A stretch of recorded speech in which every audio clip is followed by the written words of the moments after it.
I'm going to be talking about the European Pharmacopeia guidance on suitability. This guidance recommends that the data is analysed in a single ANOVA, where all the data is analysed in a single step.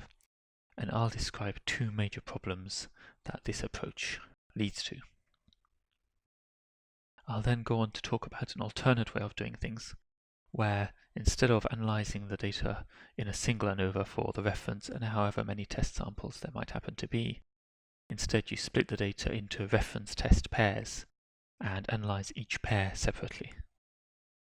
This deals with one of the two problems that I mentioned. However, it introduces another problem. So after that, I'll suggest instead a third approach where you fully separate the system suitability and sample suitability analyses using separate data for each stage. And as I go along, I'll illustrate the problems and the solutions with examples. So here's the European Pharmacopeia guideline. So this is European Pharmacopeia 9.2 and it's section 5.3. And of course there's lots of detail here, and I'm just going to focus on the recommendations for the parallel line, i.e. linear model, which is what there's most detail on. However, there's very similar issues would arise if you tried to analyze, for example, the 4-parameter logistic in the same way. The guidance recommends that a single analysis of variance, an ANOVA, is used for all the data in one go. What this does is to look at the variation between responses across all the data and separate it into components due to different causes. So the different samples, different doses, residual variation, and so on. These components are then compared, and 3 tests of validity are constructed. Now I'll just read out what these tests are. The first one is the linear regression term is significant, i.e. the calculated probability is less than 0.05. Secondly, the term for non-parallelism is not significant, i.e. the calculated probability is not less than 0.05. And finally, the term for non-linearity is not significant, i.e. the calculated probability is not less than 0.05. Now all 3 of these tests are F tests, but statistical details don't matter for our purposes. Simply the fact that there's these 3 and only 3 tests. You'll note that all 3 of the tests are significant tests, i.e. the output is a p-value. Now there's been a lot of discussion recently and changes in the guidelines about when to use significance tests and when to use equivalence tests, and that's a very interesting issue, but I'm just going to leave it to one side for now and continue talking about significance tests for the purposes of this talk. So moving on with the guidance, having calculated these 3 tests, you check whether they pass. The guidance says that if all 3 tests pass, you can continue and calculate a relative potency. It doesn't say anything at all about what you should do if one of the tests, or indeed if more of them, fail. So the problems with this approach. Firstly, there's no separation between system and sample suitability. All the data for the reference, the QC if there is one, and the test samples is analysed together in one go. In certain situations, this can cause unnecessary failures. For example, if one of the test samples is particularly noisy, this will make the estimate of the residual error, which takes into account all the data, become larger. Now the test for whether the linear regression term is significant essentially compares the size of the linear regression term to that estimate of the residual error. So if the residual error becomes larger, it may be that this comparison will output that there isn't a significant linear term. Therefore, the whole assay will fail only because of a single test sample. Problems can also occur the other way around. An assay that should fail could pass. For example, that could happen again if one of the test samples is particularly noisy. Now, if in fact there's non-parallelism, which would have been significant because of that increase in the estimate of the residual error, it could become no longer significant, and then the assay would pass. So that's the first problem. Because the data is all mixed up and analysed in one go, a single problematic test sample, for example, could affect everything, even the system suitability. Secondly, you only get a single p-value for each of the tests. So for example, suppose there's significant evidence for non-parallelism. The p-value is less than 0.05. What that's telling you is that there's evidence that the lines are not all parallel to each other. However, it doesn't tell you anything about whether it's a single line that's not parallel, whether multiple lines are not parallel, and which particular line is causing the problem. And it's not clear in this situation whether you should go ahead and calculate a relative potency or not. On the other hand, staying with parallelism, if the p-value is larger than 0.05, what that tells you is that there's no evidence that, in general, overall, the lines aren't parallel to each other. However, that doesn't prove that every individual line is parallel to the reference. It could theoretically happen, and as I'll show you in some of the examples further on, it's not at all unreasonable to be in such a situation, that most of the lines are parallel, but one of them is off. But because most of the lines are parallel, the p-value is non-significant. In general, the lines are parallel. There's just this one particular one, and it gets hidden, essentially, in the rest of the lines. Finally, there's also one minor problem with the recommendation, which is that it specifies that a p-value of 0.05 should be used for each of the tests.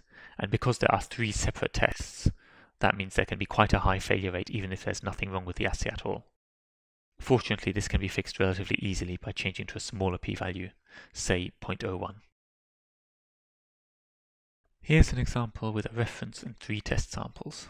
The reference is in black and the test samples are in red, green and blue.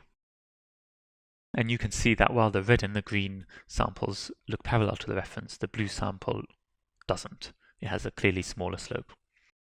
However, if you follow the European Pharmacopeia guideline and calculate the p-value for non-parallelism using an ANOVA for all the data together, what you get is a p-value of 0.064, so not significant. So this assay would pass. Here's another example where there's a reference and 5 test samples. Now in this case, the samples all have very similar slopes, but there is a little bit of variation between them. And because the ANOVA looks at the variation overall, it can detect that the variation is non-zero, and so the test for non-parallelism fails. There is significant non-parallelism here. However, the actual amount of non-parallelism is very small, and you probably wouldn't want an assay like this to fail. Finally, here's an example where one of the test samples, the one in green, is particularly noisy. For one of the replicates, it looks like something's gone wrong and all the responses are extremely low. Because of this, the estimate of the residual variance is large, and so this assay would fail the test for the significance of regression. So, one way to deal with these problems is, rather than analyzing all the data in one ANOVA, instead split it into reference test pairs, with the reference tested together with each pair sequentially, and do an ANOVA only for that pair. For each pair, you still proceed in the way that the European Pharmacopeia recommends. So construct the 3 tests, the p-value for the significance of regression, the p-value for non-parallelism, and the p-value for non-linearity. And if all 3 tests pass, you can calculate the relative potency for that pair. Now, this avoids both the problems that I mentioned, and it works perfectly well if the only thing you're interested in is these 3 p-values. So here's the previous example with the reference and the 3 tests.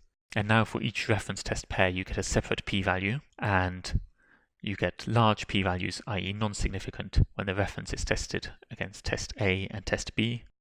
Whereas for test C, which is the one in blue, you now get a small p-value, and therefore the non-parallelism is significant. Again, for the second example I showed, which, just to remind you, earlier on had a p-value of 0.029, so significant evidence for non-parallelism overall, you now get 5 separate p-values, and they're in the range 0.11 to 0.45, so none of them are significant. However, this doesn't work perfectly. It's fine as long as you stick to the 3 questions recommended by the European Pharmacopeia, but very often you want to ask other questions about your data. For example, does the reference have a significant slope? Or is the reference linear? Or is the test sample linear? Now, you could approach these by taking the data for a reference test pair and calculating, for example, the confidence interval for the slope for the reference alone from an unconstrained model. This works for a single reference test pair. However, if you have multiple test samples, you'll get different results for the reference depending which sample it is paired with. So if some of them pass and some of them fail, it isn't at all clear whether the system is okay or not. So I'll show how this works for the previous example with the noisy test sample. The reference slope is 0.78, and that doesn't matter whether you fit it on its own or with one of the test samples or the other, or indeed both. However, the confidence interval takes into account the variability in the data. So when you pair the reference with the noisier test sample, you get a wider confidence interval. And you can see that the 90% confidence interval when the reference is paired with test A doesn't include 0, but when it's paired with test B, it does. So if you had a system suitability criterion that the 90% confidence interval must be above 0, it would pass when paired with test A, but not with test B.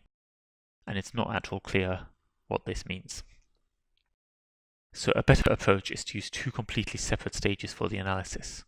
Firstly, the system suitability, for which you use only data relevant to the system, i.e. the reference and the QC if there is one. And secondly, sample suitability, for which you use reference and test data. Coming back to the example I showed just now, if you fit only the reference data on its own, then you get a single 90% confidence interval. In this case, it turns out it's above 0, so the slope is significant. And you could do something similar, for example, for nonlinearity. Now, the quality control, if there is one, is part of the system, so you don't have to only analyze the reference when you analyze the system suitability. You can include the QC as well and analyze both lines together, similarly to the way I described before for analyzing a reference and a test sample together. And in fact, this is similar to what the USP recommends. So the USP approach is to assess system suitability before sample suitability. Now, they don't explicitly say what data should be included for system suitability, but implicitly it is implied that it should be only the reference and any QCs there may be. Just a couple more points about the US Pharmacopeia. So the US Pharmacopeia does briefly discuss the ANOVA method recommended by the European Pharmacopeia, but it's discussed under another name. It's known as the means model within the USP. Regarding the question of how to deal with multiple test samples, this isn't raised at all because the USP only considers what to do when there's a single test sample.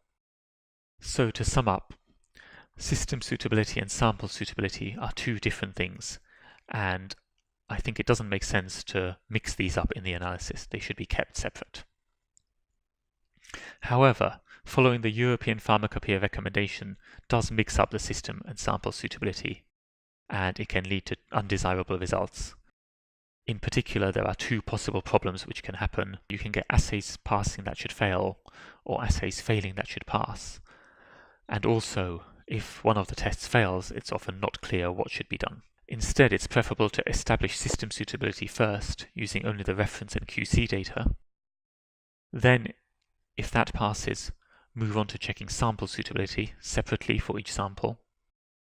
And finally, if the sample suitability passes, calculate the relative potencies. This final step can be done in two ways. Either calculate a separate relative potency for each reference test pair, or alternatively, using a pooled fit using all the test samples. But this should be done only including those test samples which passed sample suitability.